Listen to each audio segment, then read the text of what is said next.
today's episode, guys, we're going to show you what it takes to get a couple of hot rods ready for the ASRF Street Rod Nationals here in Mandurah, WA, Australia, 2024.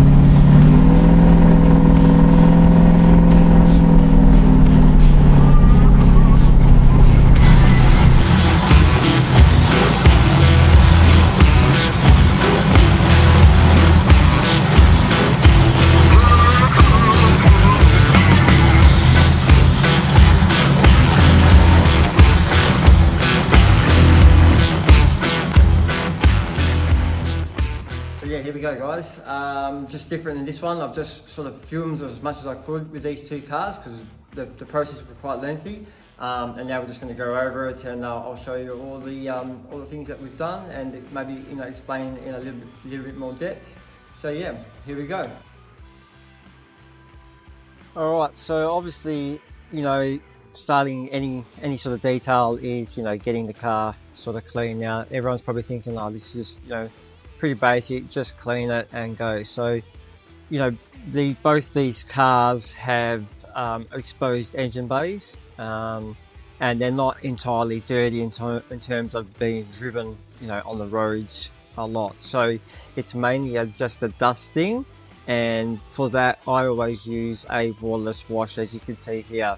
So with waterless washes, the best thing to do is spray liberally over the whole vehicle, obviously a section at a time, because you just want to lift the dust off as much as possible. So you're sort of lifting off with one side of the cloth, and then you're just flipping to the other side to take off the residue. And you just want a nice clean surface because you're going to be polishing, and you don't want to pick up anything in the pads. So obviously both cars done the same way. So in this area here, I noticed a bit of a isolated defect, so I'm just polishing very lightly with a medium sort of pad, and just wanted to get that out, and obviously polish the rest of the boot or the dicky seat area, just so it's all nice and uniform for when we go to seal it at the end.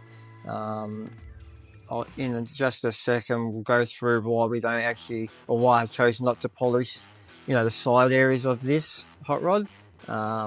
Yeah, I will show you that in just a second coming up. So you've got to notice not missed, but I've left out these two sort of hooks on the sides here, this area here, and that's mainly due to having polished this car a couple of times, it being a fiberglass body, not being able to measure it as accurately as I would like. You don't want to keep polishing that edge every time, or not aggressively anyway, because we've already gone through that for the first couple of time polishes. So to keep driving over that on that corner and putting that much pressure on the curved area, at some point we will go through. So it's no point trying to take out all those scratches that occur when trying to get into the seat area at the back here. So tread very carefully over these curved areas. Now I've been lucky enough to always polish this car, but if you've got a car that's been to a paint shop or the other retailers, you just want to keep in mind, just tread carefully over especially glass bodies. We're not quite sure this of paint, and maybe having time to spend polish. So you always know that you're going to have scratches here, and you always know if you try to do a job correctly for show, you're going to try and take them out as much as you can. So when they come back in, last thing I'll do is try to take them out again and then burn through this area. So tread carefully on these sorts of areas. Yeah, just checking with the light to make sure we've got all those scratches out, and just a bit of a light polishing on the sides too, where I saw a couple of really light scuffs. Just a light pad that and light finish. Yeah, I like to use a wax and grease remover behind the wheels here because it attracts a lot of grime and stuff, you know, from the tyres, and you know, any oil that's been breathing and sort of sits in that area. And the same for this here. It's the chassis rail close to the engine bay, so first things first is to use a bit of wax and grease just to remove all that, to get it ready to sort of polish. A lot of, you know, dust and just road grime and sand sort of sits on these chassis rails, so they always scratch up quite easily, especially being black. So just get in there with a little hybrid just to tidy those areas up.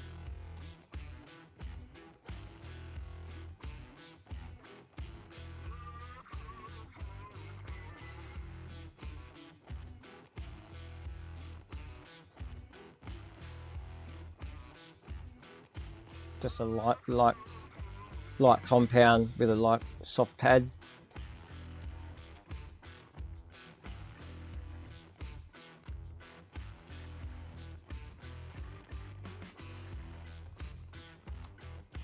The engine bay is always fun on this car. It's obviously with the Navarro heads, the flathead, you know, trying to get in there, and more so this is more about Ralph doesn't, the owner Ralph doesn't mind driving it, and he probably drives it in the rain, so, and probably gets wet every now and then, so there's always like a watermark or something that needs to be removed. But these heads always polish up really nice.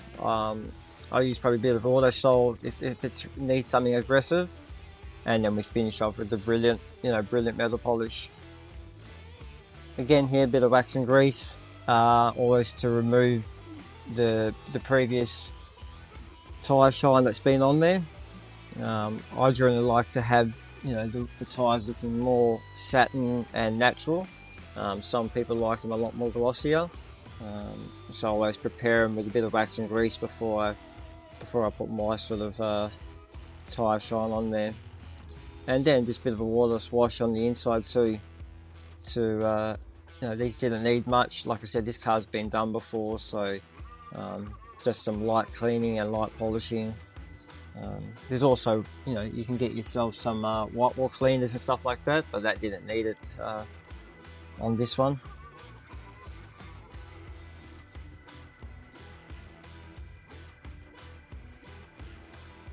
The interior, again, like I said, this car isn't massively dirty, but Ralph does drive it, and it's just basic cleaning really. You know, vacuuming, as you know, all the areas that you can. More so, you know, the seat area here where you get stuff stuck in those grooves there. It's just open it up and get in there. Like again, this is not a daily driver, so you would imagine that this is not a lengthy process. Just more about cleaning, and then we'll just use like a light cleaner that's got probably a lowest sheen that you could think of, for doing all the leather and trim. It's also a good, you know, just a good general cleaner for the interiors of these sort of cars. It's not aggressive and just leaves a nice finish.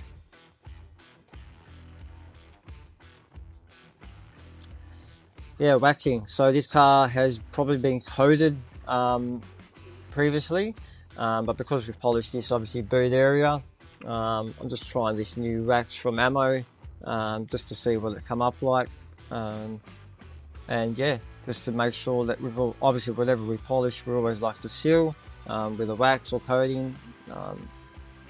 So we probably coated this, that was by request from the owner last time, so just make sure we're resealing some areas that we've done, and because this wax is supposed to go well with coatings too, so we thought I'd try it on this car. It was a bit harder to get off than my usual waxes, but it still comes up. It was quite glossy and quite shiny as well, which was expected. And like I said before, you know, tyre treatment, we use something more like a tyre treatment than a tyre shine, and this can be you know, this can be as glossy or as satin as you like it. So I generally go and do one wheel, then I head up to the second one, and then I'll probably head back to the previous wheel, and obviously turning them so we can get a bit of it, so we can get underneath that where we missed at the bottom, and then probably level it off. Just this one here, I've just left it because I know Ralph likes it a bit more shiny. So that's it for the coupe, and now just for a little quick drive around the block.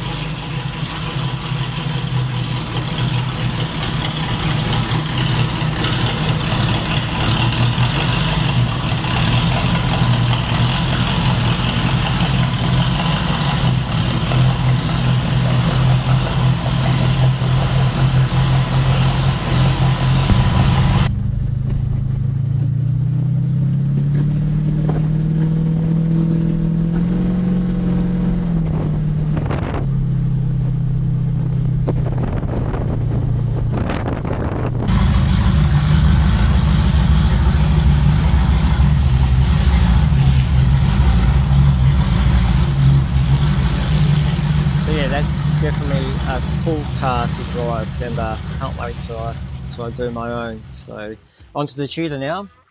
Just tidying up the waterless wash process here, and then we'll go on to a bit more of an inspection. I noticed a lot of scratching on that curved section more closer to the glass compared to the rest of the vehicle. So yeah, we obviously had to go a bit harsher just with the little rotary buff, and you can see here it's going to get worse before it gets better. As you know, if you know using rotary sort of style machines and a hard sort of cut pad and polish, and just refining it down with the little DA, the little 75mm, 80mm flex DA. It's always good for these small little curved areas. Instead of using the bigger machine, I like to use the small machine. And yeah, all those defects sort of follow all the way around that curve, around that glass, and into that sort of tightish area. We've just got to get in there. It's not uncommon to see those.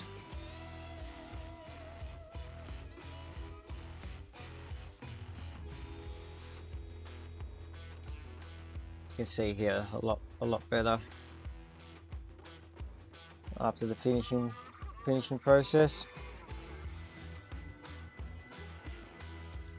and just a re-inspection, make sure we've got it all.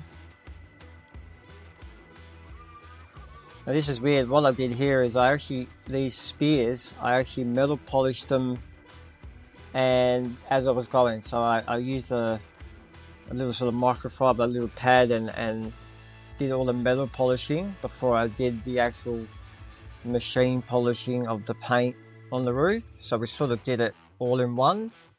Yeah, because you got to push a bit harder on the metal polishing side. So that's the way I did it. So it's sort of I think it's a bit more efficient doing it that way too, instead of trying to polish the paint and then going back and trying to not hit the paint when you're trying to polish the metal. And same thing here on the side. These are obviously little custom made trimmings, so same process was used. They didn't need much to get up, but I still find polishing the metal before polishing the paint is a more efficient way of doing things, and you can sort of be a bit less careful when you're doing the metal, but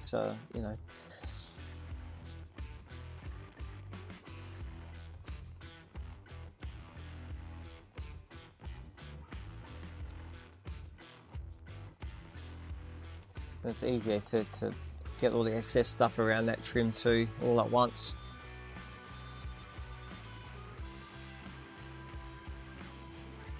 Okay, here's another tricky area. These sort of ribbed sections within the glass there.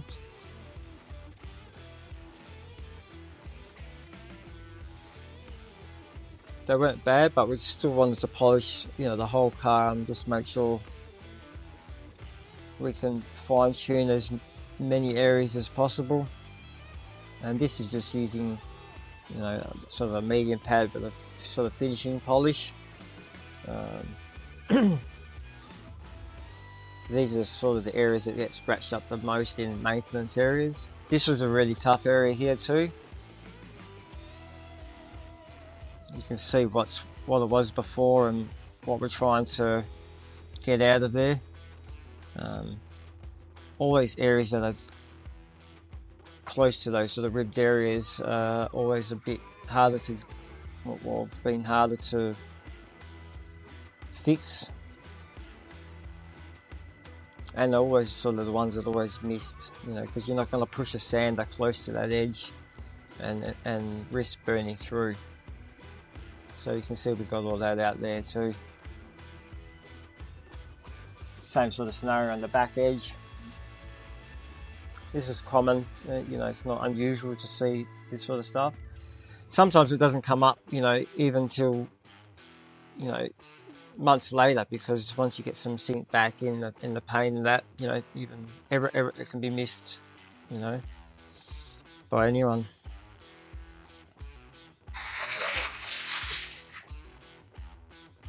Same sort of process we use for the roof. We, you know, polish, you know, as we go along, polish the metal. I believe these are custom made for this vehicle, and then the little polisher to get in, because obviously at the bottom of that light it gets a lot more tighter to the guard. So I like to use can't see my big head in the way.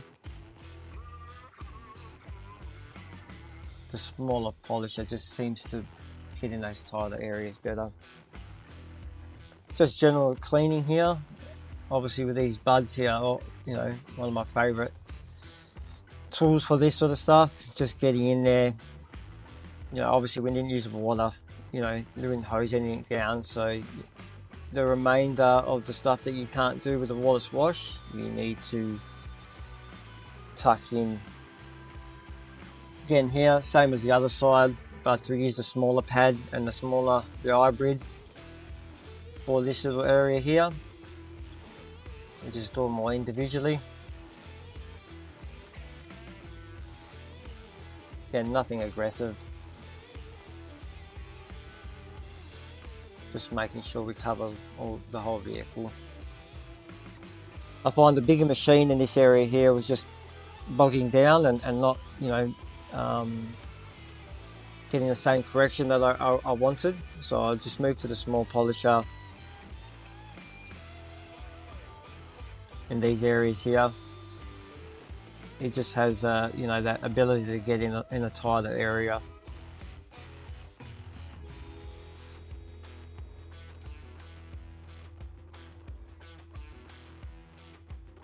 Same thing here. Obviously, you're not going to fit a big machine in there, and this one fits absolutely perfect. So I believe this is actually part of what we're polishing is the chassis rail. So it gets overlooked, you know, but it's actually one of the worst areas because all the stuff that sits on the side step there gets you know, gets scratched onto those chassis rails. Again, same thing here, polishing the metal before we polish the paint. This was a bit more trickier, obviously, because there's a small gap there, but we just changed to the smaller pad. And like, look, we're not really like we're doing a paint correction, but it's more just, you know, reducing all those sort of scratches that are in between these ribbed areas, and it all looks uniform. This is quite weird, you wouldn't even notice it, but there's actually a metal trim underneath that, sort of finishes off the body. You can't see it, but yeah, you still got to polish it because obviously the black reflects, you know, everything that it can see. So yeah, we have to polish that. Here we changing over. Okay, so we're going to the sort of Dremel setup, but using the little flex PXE80. So you can see here's a tool that slots into it, and it basically turns the little PXE80 polisher into basically like a Dremel style polisher. and you'll see why in a minute, because there's a lot of tight areas in this engine bay, and I just use a little pad there to sort of spread some compound, probably a bit of autosol because it was quite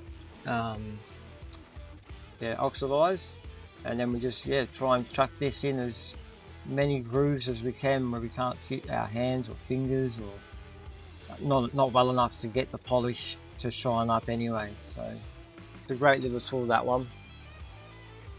Same with the carbies, hard to get into. I couldn't get the air cleaner off because it's being a show car. They've actually locked off the screws for it, so I just managed to work around it with the polisher and get in as much as I could.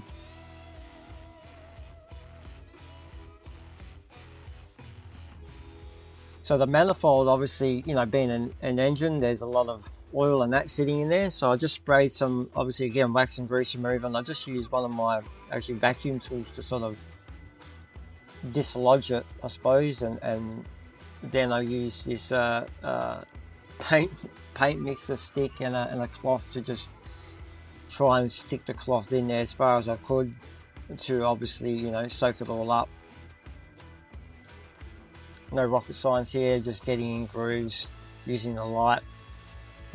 Being open, you know, you can see dust and dirt from all different angles. So using that light's a great tool to, you know, see what you might see when you're out in the outdoors.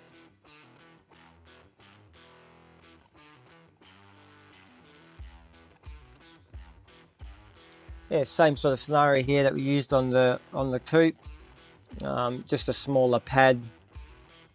This is actually probably the can't remember what size these ones are, but it's not the full size 8. You can see me changing it here.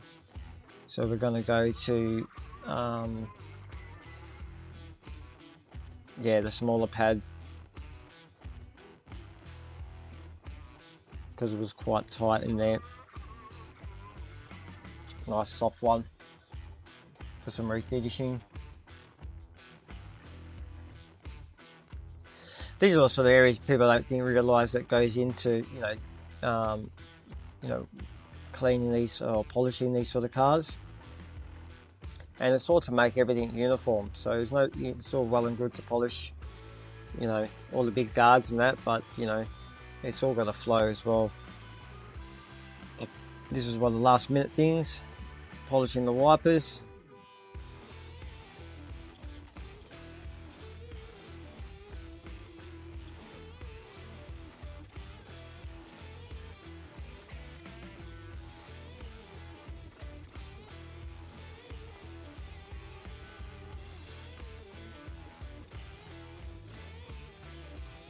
Just your basic metal polishing, probably using the Brilliant metal polishing here. It's good because that doesn't take a lot of energy. It's literally just wipe on, sort of wipe off with minimal pressure, and they come up good.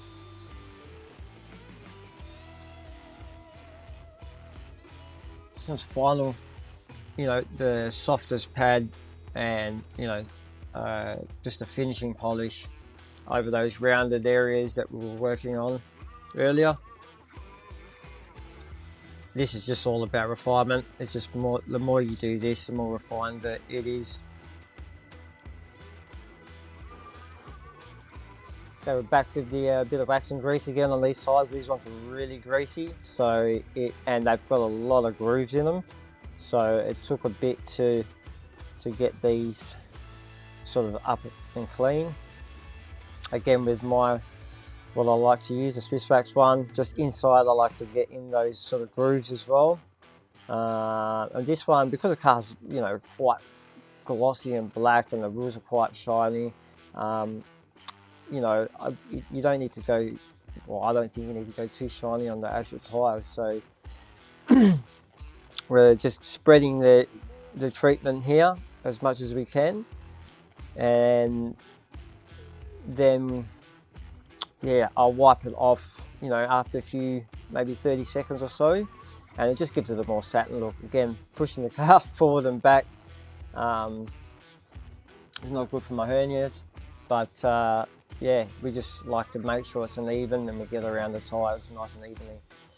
obviously wheels were polished as well, and once you start turning them, you can see some spots that you might have missed as well. So that always helps when you're pushing the car forward and back a couple of times, just tidy up those sort of areas where you might have just missed a bit of polish and a bit of tyre shine or tyre treatment. I didn't get too much video on the interior on this. It was obviously immaculate, but what I was going to show you is there's a lot of billet aluminium in this car and inside as well, so we had to go through and polish all those. And yeah, final touches is polishing the number plate that we removed. Just small things, you know, it's quite scratched up, and yeah, I'll just make sure to measure it because it's a show car and we just want to make sure those gaps are even.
So there you go, guys. Thanks for watching this episode on the two hot rods for the Australian Street Rod Federation Nationals here in Mandurah, Western Australia. If there's things you would like to see on upcoming issues, whether maybe be a bit more driving, a bit more about the cars, maybe some more tutorial stuff or product reviews, yeah, feel free to comment and let us know what you think. This is not sort of specific to detailing, so we get to work on a lot of cool stuff. So if there's the cars or more what you want to see, then let us know, and we'll try and show you a bit more of that sort of stuff. That's something I really like doing. We've had the opportunity to drive this one on this episode, and we'll have plenty more opportunities to drive other cars and maybe show you a bit more, you know, further on than just detailing. So yeah, let us know what you think.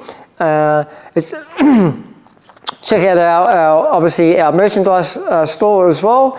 There's plenty of hot rod tees, muscle car tees on there, and I'll leave a link in the description for our one of our, you know, our last sort of episode where we did a bit of a lead up to the hot rod show at Claremont a few years back. So yeah, thanks for watching. Keep watching, like, share, subscribe. That helps, and we'll catch you on the next one. Thanks, guys.